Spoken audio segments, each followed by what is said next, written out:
হ্যাঁ রে ভাই, সত্যি এখন জাতীয় সঙ্গীত পরিবর্তন করা উচিত, কারণ এটা পুরানো হয়ে গেছে।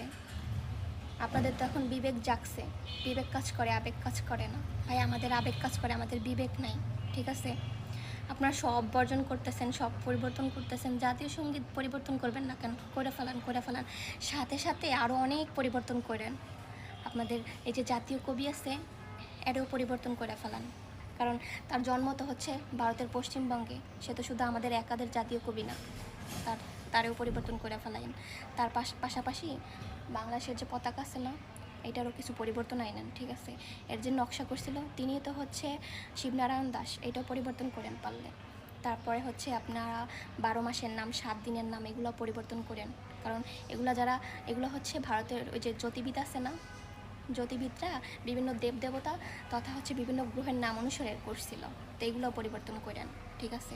পাশাপাশি আমি মনে করি পুরো বাংলা ভাষাটারই বর্জন করা উচিত, কারণ এই পুরো বাংলা ভাষাটাই আসছিল হচ্ছে প্রাচীন ভারতীয় গৌরী প্রাকৃত থেকে, তো এইটাও বর্জন করেন ভাইয়া, আপনারা এগুলোও বর্জন করেন, ঠিক আছে? আর আমার কাছে মনে হয় যে স্বরবর্ণ, ব্যঞ্জনবর্ণ এগুলো বর্জন করা উচিত, এগুলো পরিবর্তন করা উচিত। কেন করা উচিত?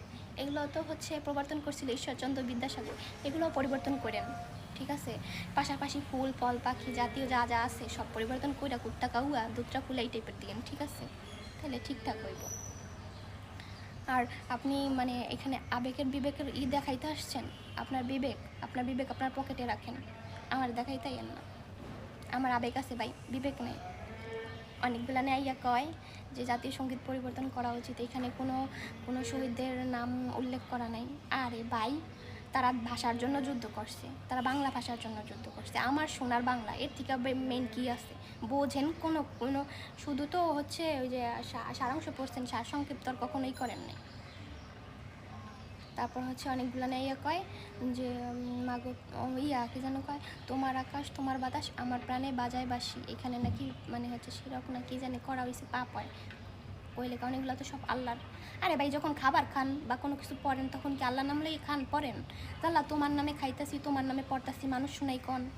হ্যাঁ, আপনিই তো আল্লাহর সৃষ্টি, এই দুনিয়াটাই তো আল্লাহর সৃষ্টি ভাই, তিনি আপনারে দেন, আপনি খান। সবসময় কি লোক দেখায় শুক্রিয়া আদায় করেন?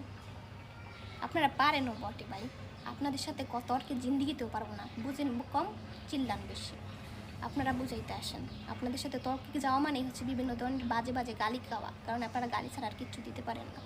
এটা আমি পূর্বে কয়েকটা ভিডিও দিয়ে পাইছি যে আপনারা গালি দিতে পারেন, আপনাদের মত প্রকাশের অধিকার আছে, আর কারো মত প্রকাশের অধিকার নাই। তো এইখানে বইলা অপমানিত হওয়ার চাইতে আমি মনে করি না বলাই ভালো, কিন্তু কিছু কিছু